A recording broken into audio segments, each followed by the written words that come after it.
In this video, I'm going to share with you how you can use ChatGPT to quickly create a year's worth of content that's actually balanced content. Now, you could do something as simple as coming into ChatGPT and just saying, give me 52 YouTube video ideas around research. It's going to take some time, and then it's actually going to generate 52 ideas that you can use to create YouTube videos.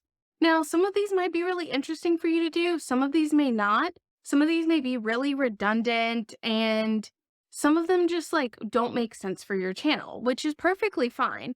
And this is just a really quick way to do it in like a minute. But if you want to get really good SEO content and really good content to actually balance out your channel within your niche, I'm going to show you a different way to actually do this. So I'm going to stop generating here, even though it would generate the 52 ideas. And you can see it has things like top 10 research studies of the year. That doesn't really make sense for my channel. It's kind of about research, but not really about how to help people do research. Role of collaboration in research, role of technology. These are I guess, video ideas, but they're not going to really allow you to help someone else in your niche. So instead, I'm going to show you a different way to create out a year's worth of content ideas using ChatGPT.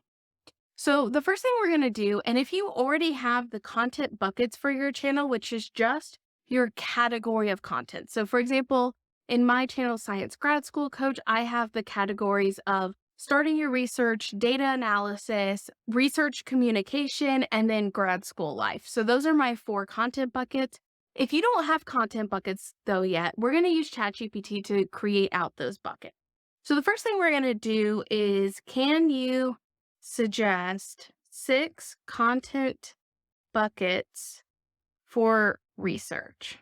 So here are 6. And why do I do 6? Even though I'm only going to suggest you have 4, I do 6 total. So the reason why is because ChatGPT is probably going to recommend things you don't want to use. So in this case, it recommended methodology, analysis, applications, ethics, communication, and trends and advancement.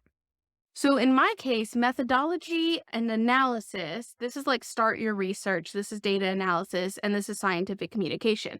Those are 3 that I'd like to use. Maybe this gives you an idea for another one without using ChatGPT.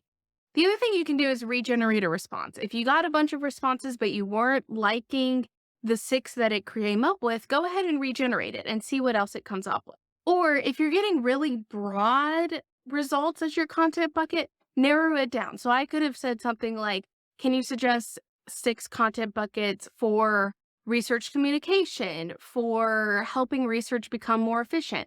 Again, the quality of your input in ChatGPT is going to dictate the quality of the output that it gives. So in this case, I got interdisciplinary and applied research, data analysis, funding and resources, communication and dissemination, and design and methodology. So again, these are really similar to mine. Design methodology, communication, and data analysis are 3 of mine. Once you have your content buckets, you're going to do the next steps for all 4 of your content buckets.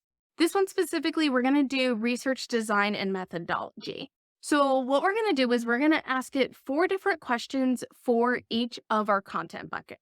So the first one we're going to ask is, what are the 6 most commonly asked questions about research, design, and methodology?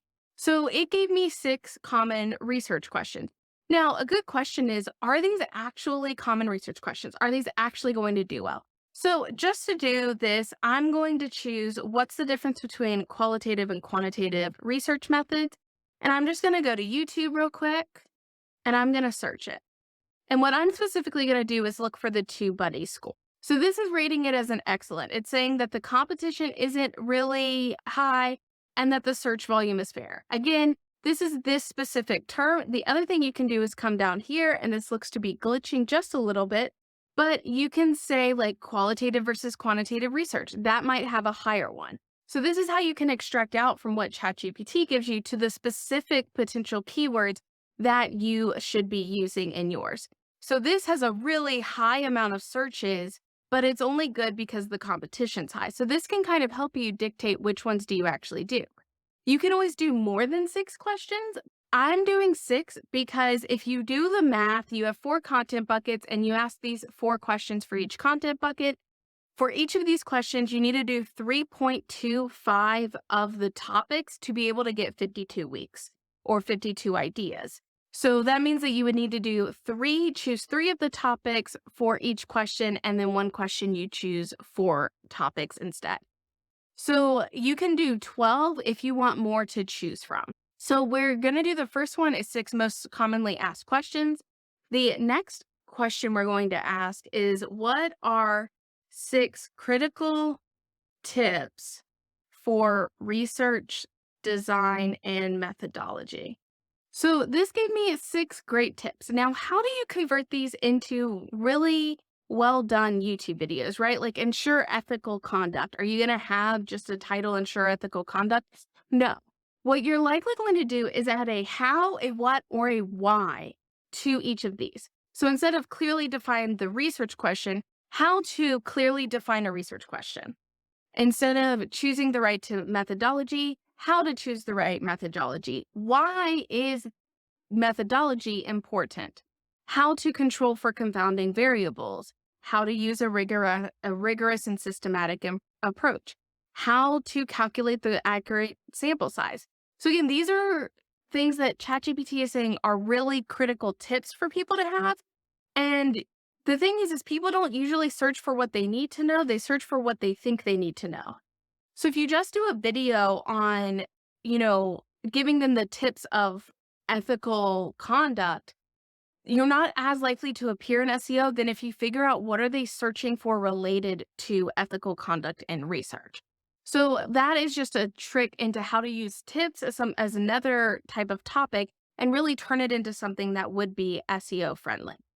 The third one we're going to do is commonly confused words. So what are 6 commonly confused words in research, design, and methodology? So here it gave me 6 commonly confused words, and you see it added this verses between it. And that's exactly how you would structure your video. Methodology versus methods, quantitative research versus qualitative research, experimental research versus non-experimental research. And this is such great SEO content because you are likely to appear if someone searches 3 different things. If someone searches the first term you've used, the second term you've used, or the difference between the first and the second, or the first versus the second. So you are really maximizing your ability to appear in search when you use something structured like this. And you can just get it from ChatGPT. This time, and sometimes it doesn't work, but this time it actually tells me the difference, right? Like I don't even need to go look these up. I can look at this, and from my background in research, I can go, okay, this is where people are likely to mess up. These are the pros and cons. These are the things that I need to talk about, or these are the visuals I should give when referring to these. The fourth prompt you want to give ChatGPT is, what are the 6 most common mistakes made in research, design, and methodology? So in this case, when I asked what are the 6 most common mistakes, you can see it actually just gave me like the inverse of what it gave me before. So it gave me up here when I said critical tips, it said research question, choosing the right methodology, and this is improper research question or inappropriate methodology. So I'm going to say, what are the 12? Okay, so this time it actually gave me some new ones. So you can always do that if it's just replicating something it's kind of already given you. You can always ask it for more, and then it'll give you some new ones. So what you can do is say in front of these, say how to prevent, how to avoid, or even how to the inverse of it. So in this case, it would be how to avoid overgeneralizing your findings in research, how to recognize bias in research. Not considering the limitations of their study would be how to identify and communicate the limitations of your study. Neglect to replicate previous studies would be why replicating previous studies are important. Not considering alternative explanation could even be like, this could be an interesting title of like is your explanations correct or something like that? And then you can dive into, hey, you thought about this, but you needed to think about these things instead. So, and then down here, you could have how to account for confounding variables, or are you accounting for confounding variables? Different things like that, that makes them, gets a little emotion involved, right? Like, oh, did I do something wrong or not? Now, you can always take these ideas and then ask ChatGPT to write out a script or an outline for you or something like that. I may do a future video on that, but the one thing I caution with doing that is that if you're doing that, ChatGPT is using what's already available out there. So if you're doing that and someone else is doing that, y'all are creating basically the same videos and it's already redundant to what's been out there before. It's better off using your own experience to answer these questions, your own expertise. That way you're distinct. There's a reason for someone to follow you to watch your video versus watching someone else's video. I hope this was really helpful. And if you want to see how I get different YouTube ideas just from my analytics, you can check out this video here. And if you want to see how much money I make from my YouTube video, you can check out this video over here. If this video was helpful, please like it and subscribe to this channel for more content on how I run my business and grow my YouTube channel. I hope to see you in the next video.